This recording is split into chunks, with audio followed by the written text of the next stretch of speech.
Morning everyone. I am aware it is quite early on a Sunday morning, so if you can hear me and see me, just drop a comment just to let me know that you're there. I'll give everyone a minute just before I get started.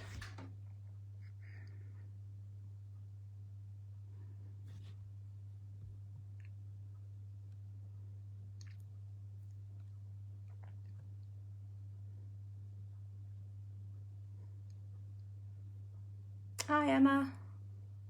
Hi Kirsty. Wow, lots of people on first thing in the morning. That's brilliant.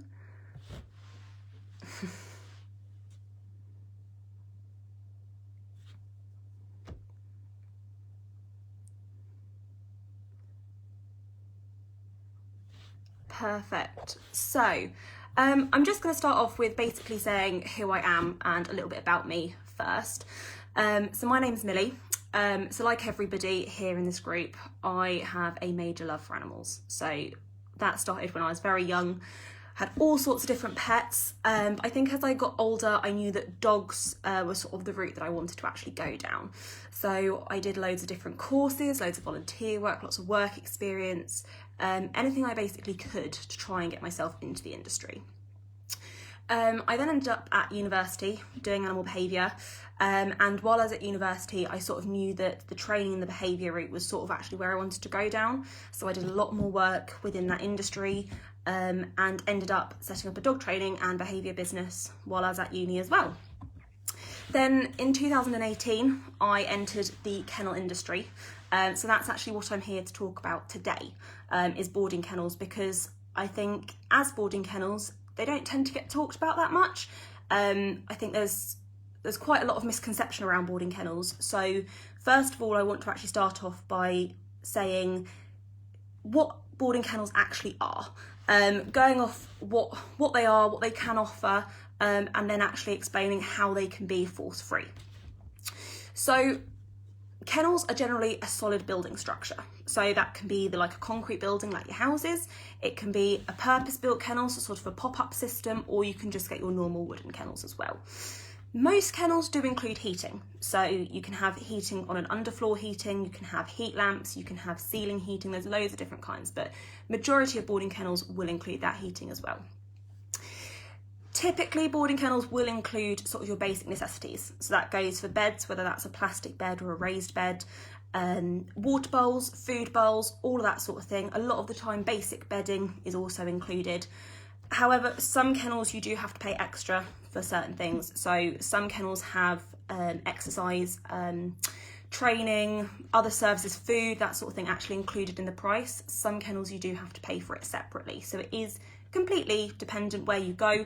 The kennels that I manage, we have sort of one fixed price for everything. So that has food, heating, insurance, water, bedding, more or less everything, exercise, everything sort of included in one price.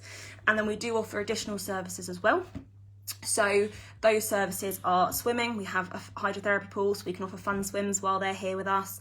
Baths as well, training, transport, there's loads of different things we offer, but those are sort of additional services which aren't as much your basic necessities. So boarding kennels are typically an option for owners to use while they either go on holiday or have other commitments. So here in the UK, all boarding kennels have to be licensed by the local authority. So as well as obviously being insured, like every business, every kennel must hold a valid up-to-date licence. Back in 2018, DEFRA released a new set of regulations for licences. So there were still licences beforehand, but just in 2018, the regulations got updated, which just meant boarding kennels had to follow a new set of rules to be able to obtain a licence. The licence is basically based on a star rating system. So you have between 1 and 5 stars. And the way it works is you send off an application for your boarding kennels, your local authority will review it, check that they're happy with everything, and then they'll come around, do sort of an interview, have a bit of a chat, do an inspection, and then decide on the star rating system how they feel they should give you a star. Kennels do differ a lot from home boarders, so there is a very, very big difference, but it is completely dependent on the owner and the dog. It is really important to remember that kennels are not for every dog, so it isn't an ideal situation for every single dog out there. Some dogs are much more suited to the home boarding environment, if that as well, because some dogs aren't great at just being left alone from their owners in the first place. It doesn't mean to say that kennels are a lower option, it just means that not every dog is suitable for them.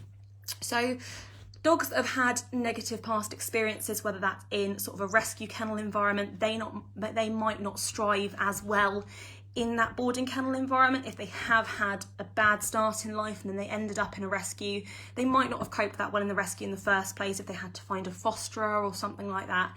So they might not have coped that well then, and there's a high chance they might not cope that well in a boarding kennel. Again, dogs that just have had a negative experience in a kennel anyway, so whether that's in a kennel in someone's back garden, again, if they went sort of down the rescue route, or if they went to a kennel but they didn't enjoy it. So although every single kennel is different, the dogs will probably put a lot of those pieces together and think, right, they remember the situation, the smells, the noises. So it isn't suitable for every dog. As well, dogs that have things like separation anxiety, it's not always beneficial for those dogs. It is something that can definitely be worked on. There's nothing to say that it can't be, but it is something that's really got to be worked on at home with the owners as well, and obviously with the kennels at the same time. And it is not something where you can just book your dog in a week in advance if they've got separation anxiety and expect it to go okay, because it's not going to go well. I think a lot of work needs to be done with that kind of situation. Again, dogs that suffer from sound sensitivity. A lot of kennels are sort of in big buildings, so you can have 10, 20 or more kennels in one specific building. And generally kennels will echo quite a lot. So there's quite a lot of noise that's going on. There's a lot of barkings, there's a lot, doors closing, that sort of thing. So dogs that do suffer from sound sensitivity issues might not thrive in that particular environment. So if there was, for example, a kennel block that was very much isolated, so one kennel, or a block of a much smaller block which was much quieter, that might be more suitable and more appropriate for that dog. Dogs that do suffer with issues like sound sensitivity probably won't thrive in a noisy environment, especially because it does echo so much. I think it's become a very common situation for kennels to have owners that give us a call, because kennels isn't researched necessarily that much, and sometimes I think there's, in a lot of new dog owners, things like subtle behaviours, that sort of thing, can get missed quite easily. And kennels can sometimes get called and have a last minute booking for a dog, which is absolutely fine. And the chances are the dog probably hasn't been in kennels before. So dogs will tend to be booked into a kennel environment last minute, and actually the owners then get a call and say, your dog's not coping, your dog's suffering a bit of stress, it's not really working, can someone come and pick the dog up? Now, the easiest way I can put this, and I put this to every single owner, is if you had children, would you leave your child somewhere where they don't know anybody, where it's really unfamiliar, where they don't know what's going on? And I'm going to guess the answer is no, because it is exactly the same with our dogs. Sadly, picking a boarding kennel has become really, really, really easy. So it is a case of being able to jump on Google or Facebook or any sort of social media, finding the nearest, making a booking, and that is essentially the job done. It's a little bit like humans picking hotels. Picking a nursery for a child is all about finding the right place for that child to go. So the adults will sort of vet check it and make sure that it's actually okay for that child. And that's exactly what it needs to be for our dogs. So making sure that the dog is actually happy and enjoying their time there is more important than I can stress to any owner ever. The owner will know the dog best. So if your dog is uncomfortable with the people there, or just being in the environment, the smells, the noises, you know something is generally just not right. So focusing a little bit more on the actual force-free and reward-based part of this. So like everybody in this group, everything we want to do with our dogs, we want to be a fun and a positive experience. So we want to take that fun and positive experience and basically put it into a kennel environment. So we want our dogs to be happy, excited, comfortable, content, and overall feel safe while they're in a boarding kennel environment. And if they aren't feeling like that, that is when we know something isn't right. And that is again going back to not every dog is suitable for kennels, and that is absolutely fine. So going back to my previous example of dogs getting booked into kennels last minute, not really coping, and a little bit like kids going to nursery. When children started a new school or kids started a new school, they'll go on a trial day, get to know the teachers, the parents can get to know the staff, and there's a lot of communication there between the teachers and the child. So the child will feel really, really at ease with where they're going. So that is exactly what we want to do with our dogs. Rather than chucking them into an unknown situation, we want to make sure they are really actually happy in going to that location. Now, don't get me wrong, boarding kennels definitely can come with stress. There is no doubt about that. But if we can minimise that stress and actually make it a fun and enjoyable experience, we're winning. So I'd like to try and see it as while the humans are going on holiday, we want the dogs to try and go on holiday as well. So what we do is we offer a meet and greet service first. So this is a fully free service, and it's a chance for any new boarders to come up, have a play in the field that we hire out, and actually just get to know us, get to know the environment, have a play, have some treats. Just, we don't even look at the kennels. We haven't even, attempted to go into a kennel yet, just to have a play. Because there's a high chance that that dog will then come back and think, okay, that's where I had a really good time. That's where I had a lot of fun. And that's what we want. We want that dog to come down that drive and think, that's where we had a really good time. That's where the treats are. That's where the toys are. And that's something really positive. It also gives the owner a chance to actually get to know the staff and see the facilities, see the premises, and just see what's going on in the background, because while we're down there with them, you can see absolutely everything. There's nothing. We're in a very lucky environment because everything is so open plan for us. So there is nothing at all we can hide.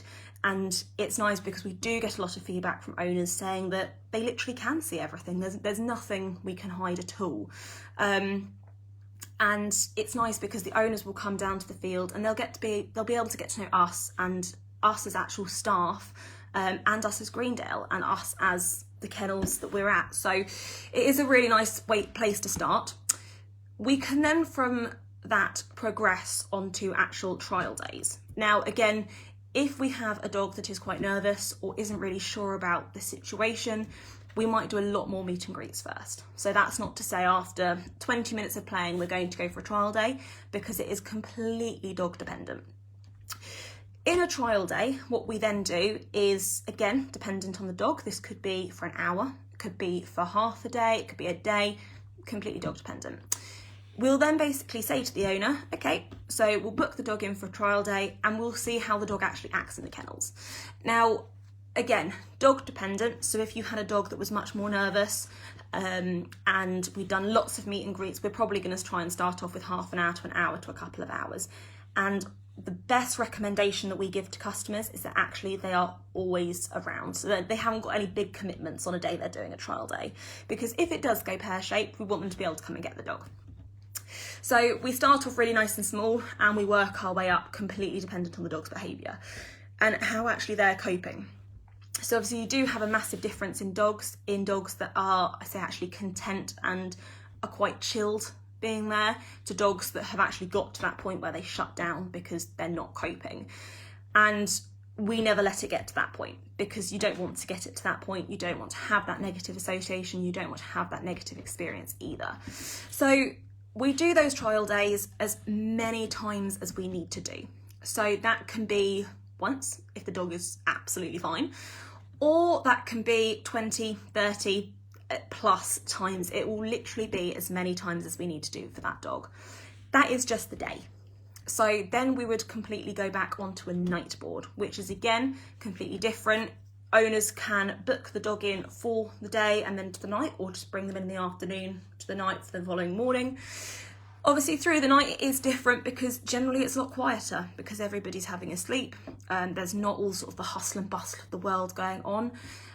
So it is a very different situation, but they are also left while us as humans are sleeping as well.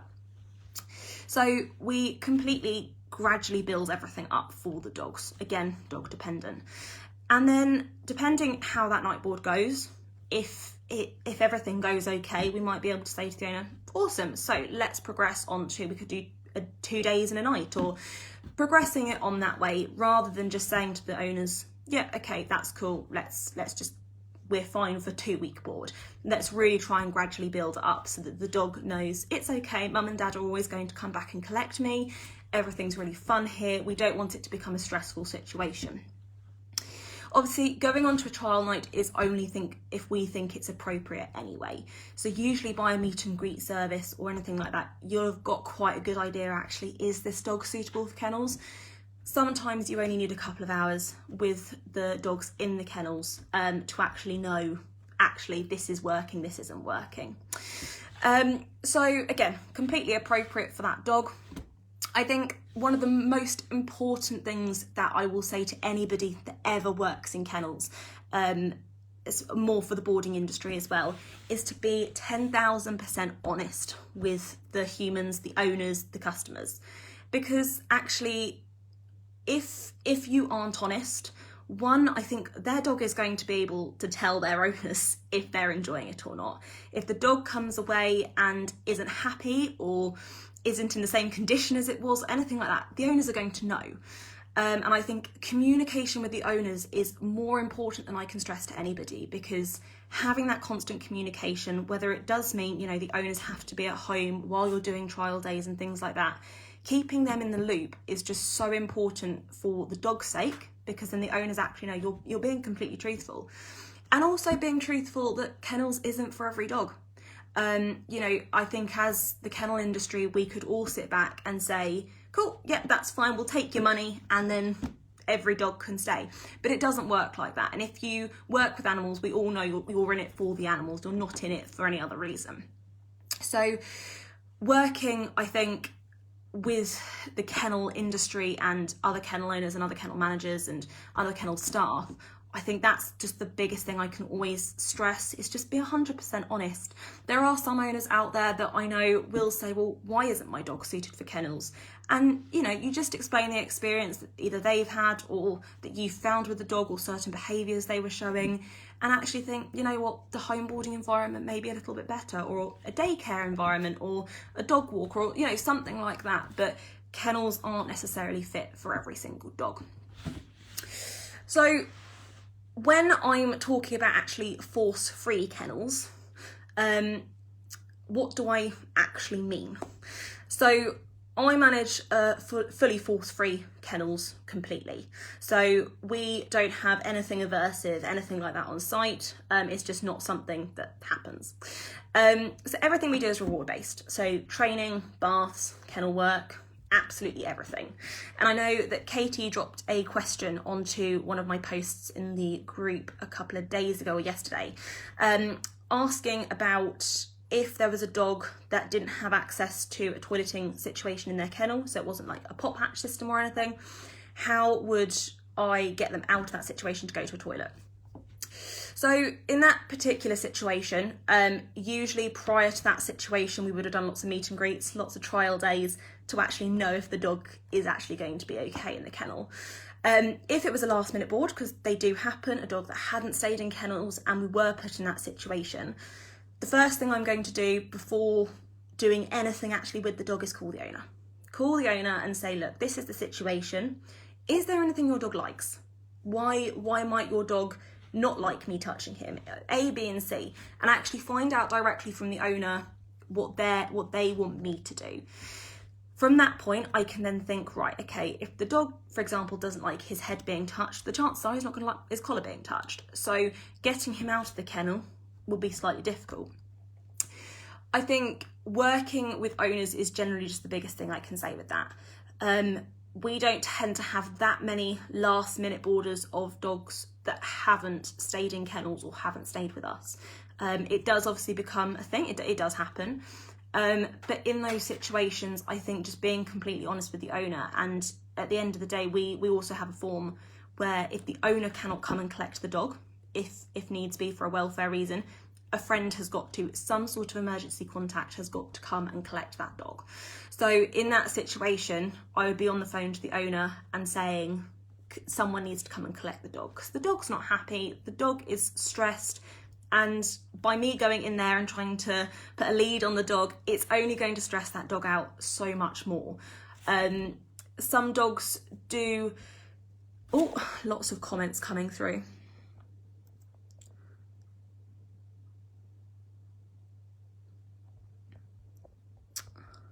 Well, I will go through all of the comments when I've covered this bit. I'll go through all of these comments because there's absolutely loads. So it's great to see that so many people are commenting. Morning everybody, morning Karen, morning Debbie, morning Mandy, morning Nicole. There's so many people on here, it's great.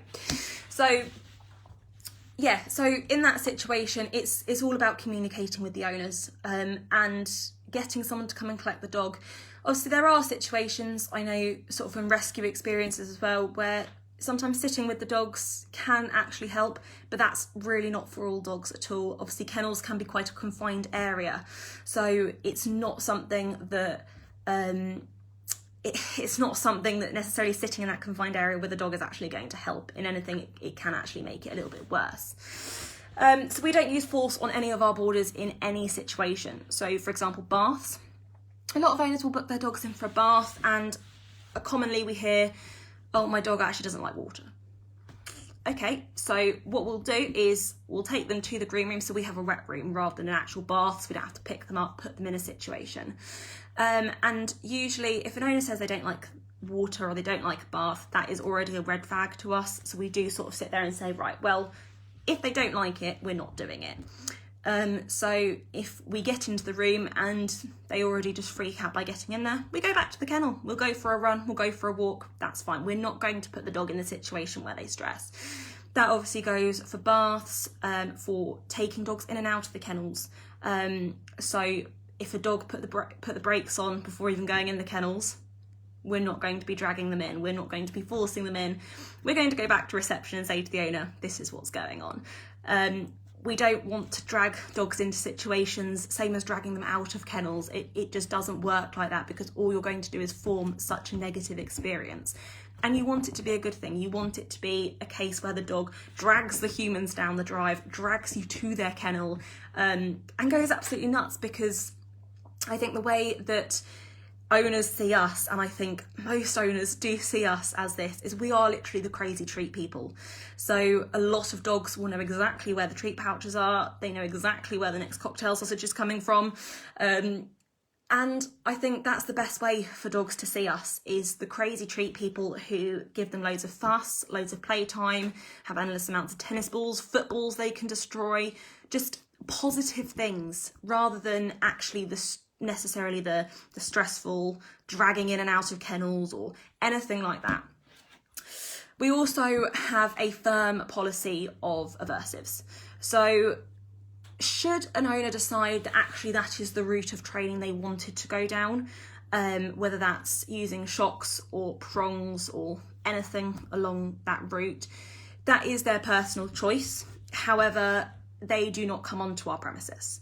So should a dog come down to reception wearing something like that, or if they have a spray bottle for us to spray the dogs in the face with water if they've been naughty or anything like that, in that situation, they can kindly remove them and take them home with them when they drop their dogs off. So nothing like that even stays with us. We don't condone the use of that. We do obviously have posters and stuff like that obviously say that as well. So anything like that can just go home with the owners once they've dropped the dog off, because we won't use anything like that no matter how much the owners do use that outside of boarding with us. It's not something we use. We prefer to have bags and bags and bags of treats, tennis balls, toys, that sort of thing, lots of praise, lots of rewards, rather than using that sort of thing. So nothing like that comes onto our premises at all. Like I said, the owners do tend to just know us as crazy treat people, and I think the dogs also know us as crazy treat people, and I think that is just the best way to be, because we have a lot of owners that come in and say, oh, my dog literally dragged me down the drive, and it's refreshing to hear. It's nice to hear, because you know that they're actually excited to go and have fun, and you know they drag you. If they go in a specific kennel every time, they'll take you to said kennel. And it is nice to see that, but like I said, it isn't for every dog, and that is why we do the gradual build-ups of trial days and meet and greets and that sort of thing as well. I think as well, from my experience within the kennel industry, I think going back on, if you've looked at some of the lives that have already been done, there's been some discussions as well on big dogs and aversives. And jumping in on that as well, I think it is becoming more of a common thing where our bigger dogs like shepherds and rotties and dobies, they are more commonly having these things used. I don't know whether that is a status thing, if we're just still getting a lot of people who get staffies and rotties and things as a status, and then find that actually their dog's actually quite nervous or quite frustrated, but they're not doing anything about it because they like that the dog's barking and lunging and things at people.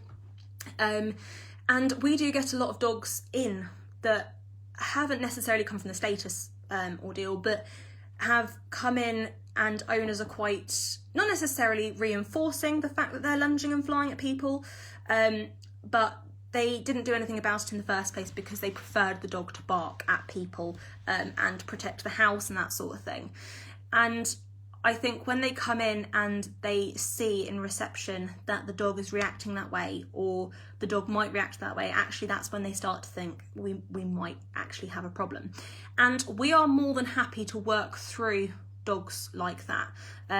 For example, we do have a few dogs that have come up to us in the past in that situation. It just takes time. I know there are some kennels that won't take dogs that are like that at all, and that's absolutely fine. But again, that is not a dog that we would say could just board next weekend. We're looking at months. Some dogs we've been doing work with for months to years. Some it literally takes a couple of days and it's all good. But it's not a process that we tread lightly with. It is something that the owners are aware we're doing this completely at the dog's pace. And if that does mean that it's going to take months, it's going to take months. Almost like any behavioural issue, it's not a quick fix. There's no overnight fix to this. So it is something that there's a lot of work that goes into it. So looking at how we can actually make kennels a positive experience for our dogs, we have a questionnaire at our kennels where we give to the owners and we actually ask them, what does your dog like and what does your dog not like? Now, a lot of the time I think we sit here and we think, right, my dog loves treats, my dog loves toys, my dog loves A, B and C. But thinking more in depth, because 90% of our dogs love treats, 90% of our dogs love toys, what actually does your dog not enjoy? What does your dog really enjoy? So if I went and put a lead on your dog, is that going to startle your dog? Has your dog had any previous bad experiences with their collar, people touching their neck? Anything like that, the smallest of things can be the most important things to us. Because if we had a dog that came in who we didn't know, for example, didn't like having their head touched or their neck or their ears, and we went straight to go and have a cuddle, and while in that cuddle we were having a good play around and touched their neck and they didn't like that, that could set them back a little bit and think, oh God, she just touched my neck, I didn't like that. And we don't want those situations to arise. So finding out everything that the dog actually really likes and really doesn't like is just so important for the kennel staff, but also for the dogs, and actually for their sake and their enjoyment of the time that they're with us as well. Again, going out for things like regular play and regular walks, going out as much as possible, especially over those trial days, so they realise they're not actually just going to be left in that kennel situation. They are going to go out for a run, they're going to go out for lots of play. We don't socialise dogs. So everything we do is on a completely one-to-one basis. So everybody goes out individually. So for dogs that are reactive towards other dogs, we do work quite well for, because they are away from other dogs. Obviously you do have the noise of other dogs. So again, doesn't always work for every dog. But it is an option there for dog owners that have reactive dogs, because they can be walked individually. They don't get socialised at all with any other dogs. Obviously keeping the environment calm and relaxed, so things like pet remedy. So if owners decided that they want to bring things like that in, perfect, that's absolutely fine. Things like adaptable collars as well. If they wanted to put their dog on a collar, absolutely fine, no problems with that. As a kennels, we don't tend to use any sort of products like those, or the plugins or the diffusers or anything, purely because there are potential side effects of allergic reactions and stuff, and you just don't know that everybody's going to be okay.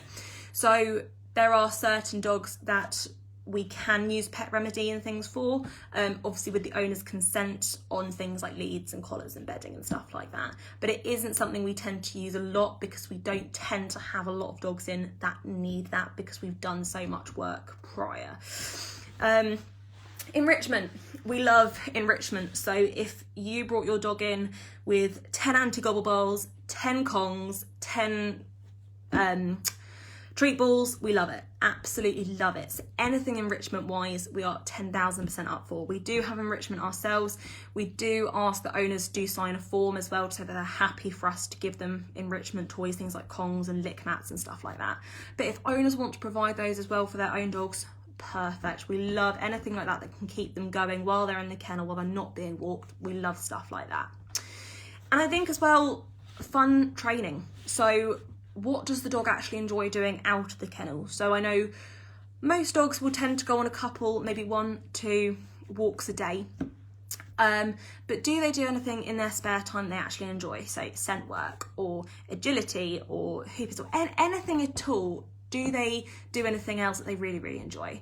Now, that's not to say that obviously while the dog comes to us, we can have a full agility set and do a full agility course while they're with us.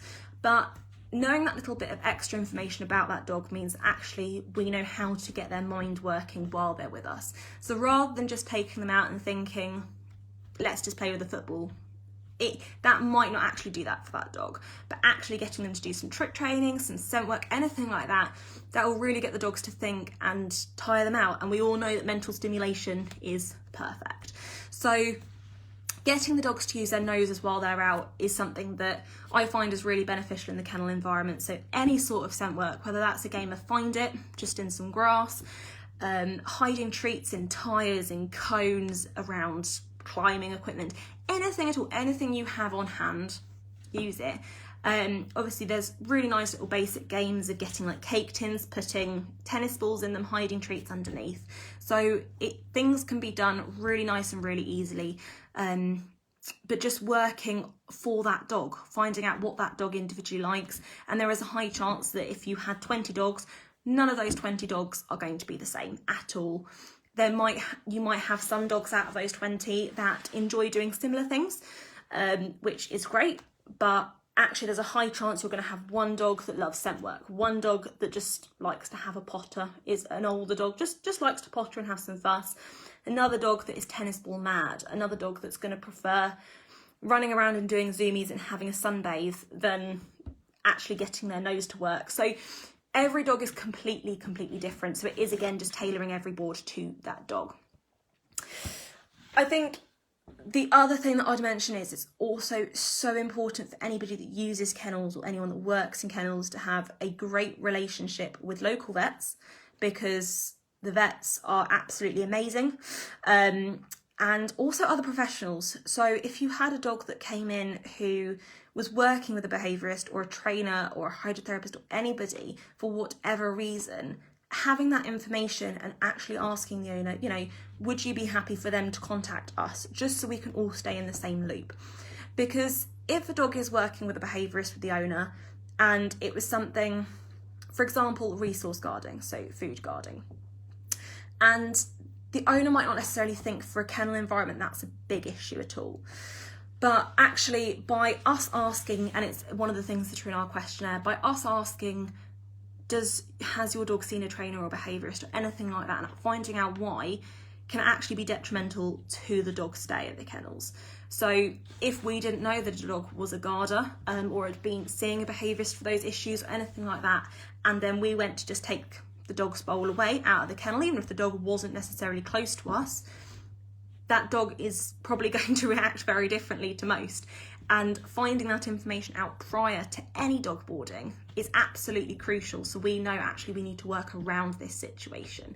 So that can be anything, the smallest little issues to the biggest, anything at all that owners think, actually we've been working with someone for this, or my dog has bad limbs, or my dog has recently pulled a muscle, or even the dog had surgery on its back legs 2 years ago, it's healed fine, but sometimes this happens. anything at all can be absolutely crucial for the staff to know. And anything that does get missed can actually, usually all that happens is we'd basically find ourselves on the phone to the owner and saying, you know, is this something you're aware of? And then a lot of the time they turn around and say, yeah, this is something we knew about. And just having that communication there before the dog even boards is absolutely crucial.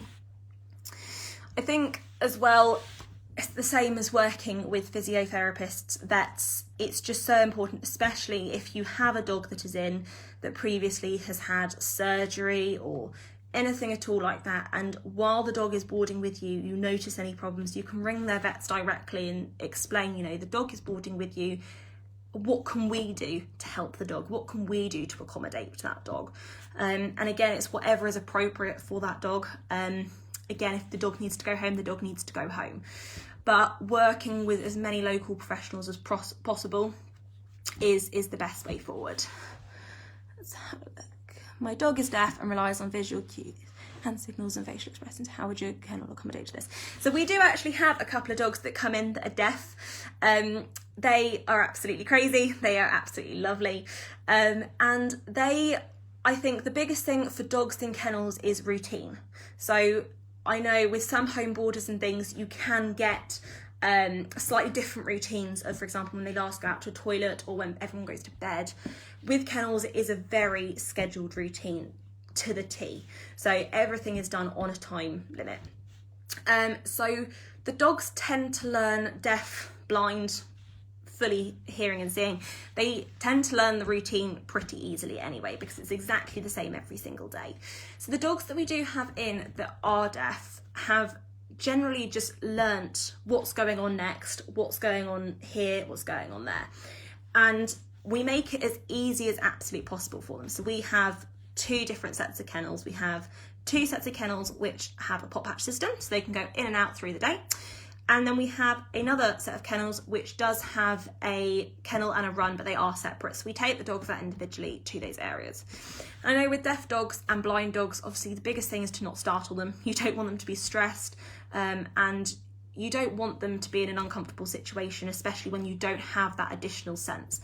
So with deaf dogs, the dogs that we have in that do board with us that are deaf have generally, again, day boards, trial days, getting to know the staff and everything first. I think for dogs like that, it is a little bit more important because you have to have that trust and that bond there as well. But the dogs that have come into us that are deaf or are blind or anything like that, any medical related issue, they've adapted the routine well, but we just give that dog the same as any dog that has a behavioural issue, anything like that, that extra little bit of help. So deaf dogs, for example, there are loads of different hand cues, loads of different signals, loads of different visual aids that that dog works with. So all we would then do is, prior to any long board, prior to any board at all, have some plays, have some meet and greets, and actually talk with the owner and say, right, so what do you use for this? What do you use for this? What do you use for this? Write it all down, talk as the staff, and then we will literally imitate what you guys do. So if an owner comes in, obviously we all know that with dog training you can essentially use any word for any behaviour. So sit equals sitting our bum down on the floor. If an owner comes in and says, actually, I don't use the word sit, I use bananas, that's fine, we'll use bananas. It's accommodating to that actual dog and the owner. So if the owner comes in with a dog that is deaf or is blind or anything at all, that's when we sit down with the owner, and usually things like last minute boards don't usually work in those situations because we do need a lot of time to work with the owner and the dog themselves to actually get that trust and that bond and to make sure we're all on the same page. But it's just a case of working with the owner, finding out every little detail the owner does, every hand cue, every visual aid, everything, and then we will put that into practice with us. And with dogs like that, we would do a lot more meet and greets, a lot more trial days, a lot more work rather than just a trial day to a trial night. We'd put a lot more work in to make sure that trust and that bond is there, because I know that is absolutely crucial with those dogs. And they've, like every dog that's got to board, there's got to be some sort of trust and bond there. But with a dog that is relying on you to essentially be able to tell them what to do when they can't hear you, You do have to have a certain level of trust there, and they've got to be able to have that trust in you. And the dogs that we do have in that are deaf, they definitely have that trust there. And again, they know us as the crazy treat people, and they, again, the owners use hand signals and visual aids and that sort of thing, and we're more than happy to mimic that. We're more than happy to say, right, so what do you do for this? What do you do for this? And I think as well with dogs like that, and dogs that have any behavioural problem as well, there is so many people out there that are in those industries. So you've got Karen, who did a brilliant live speech on deaf dogs with the Deaf Dog Network. There's so many brilliant people out there that know about these certain things. We can also, again, communicate with those people and think, right, how can we actually make this beneficial? How can we make this stay good for that dog? So yeah, essentially we would just completely tailor it to the dog, and work really closely with the owner, and really closely with any professionals or anything like that. So we'd try and tailor it completely to the dog, but working with the owner.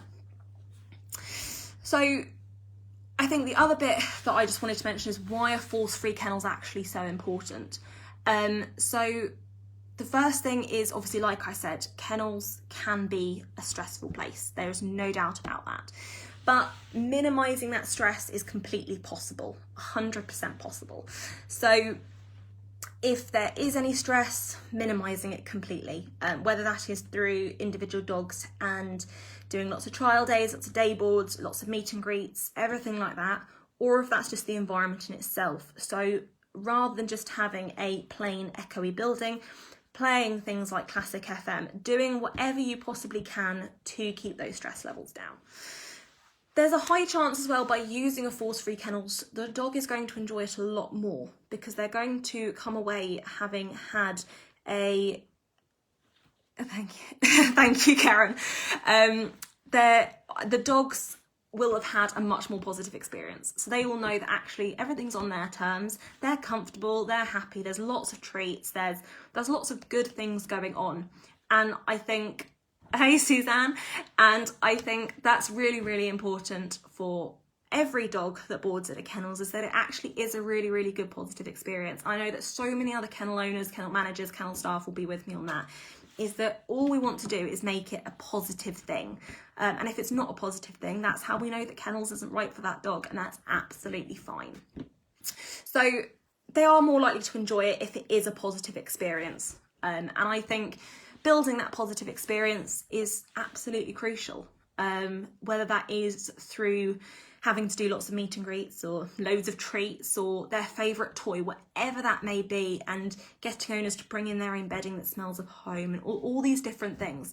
So doing as much as we possibly can is going to be the most crucial thing for those dogs.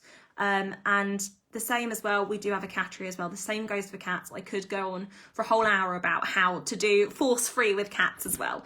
But that is a completely different ball game, but it does, the same situations apply. We're not going to force cats into the same situations. We're not going to be dragging them in and out of cat pens. It just doesn't work like that. And a lot of the time, if dogs do go to a kennels where they have been forced, and they come to a kennels where there is no force, you can definitely see that they've previously had that experience. And it is quite sad to see, because it isn't something that we want to see. It's not something where we want to be having dogs dragged in and out of kennels or anything like that. So just making it the most fun and positive experience we possibly can is more important than I can stress to anybody, and making it fun for our dogs. So what I'll do is I'll just quickly whiz through some of these questions and things that I've got on here. If anybody has any questions, just drop them below. Emma, this is so refreshing.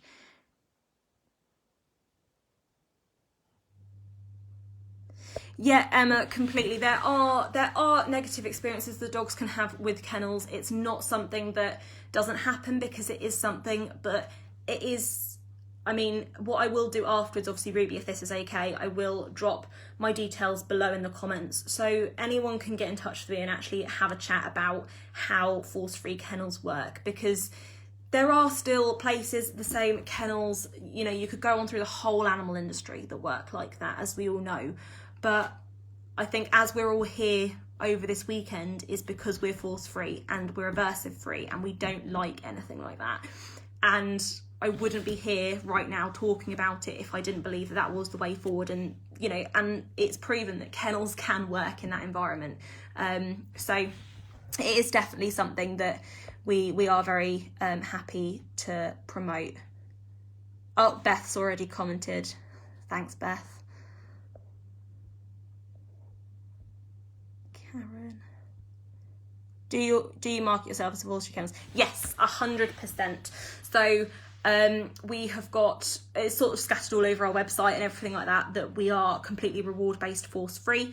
I think every owner that boards with us or knows about us knows that we are completely force free, whether that is in, like I said, in any sort of situation, whether it's getting dogs in and out of kennels, training, swimming, baths. I think any owner, well, no, in fact, I know any owner that does board with us would vouch for us on that. We are completely force free. And if, you know, there are owners that do prefer to have forced use with their dogs, and as much as there's never been a dog that I've met that I haven't wanted to have board with us, because I think they're all lovely, but if an owner does decide and turn around to me and say actually that they do want us to use a bit of force, I will say that either they have two options: they can find themselves a different location, or they can just go with how we do things. And that is the option that I will give owners completely, is that they have the two options there, because we don't condone the use of force, aversives, anything like that at all. So that's with everything that we do. Suzanne, thank you, Suzanne. That's really kind. But yeah, we do completely market ourselves as a force-free kennels. I don't believe in using any sort of force in any situation in kennels. I don't think it's needed. And I think Beth, who's also on this, who's the assistant manager of the kennels that I run, she'll also vouch for me that there isn't a need to use force.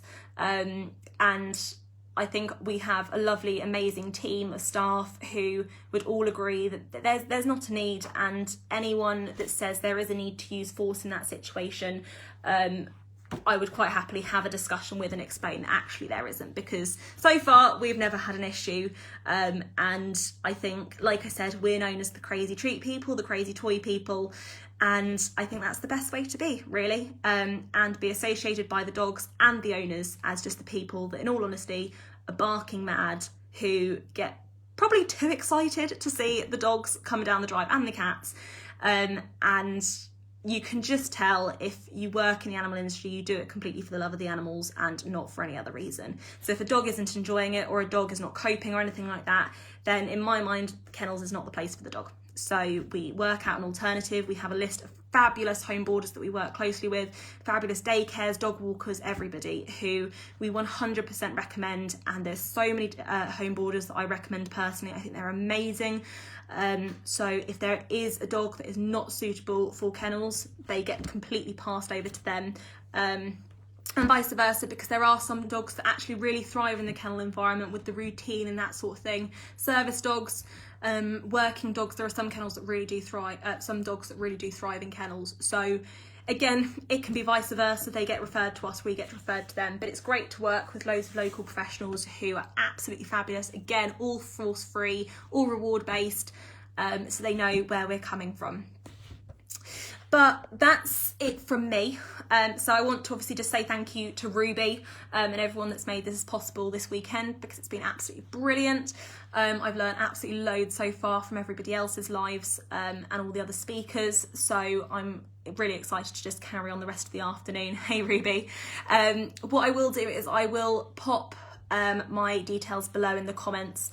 So if anybody does want to add me on Facebook, drop me a message, drop me a text, whatever. I'm more than happy to discuss boarding kennels in more detail, that sort of thing.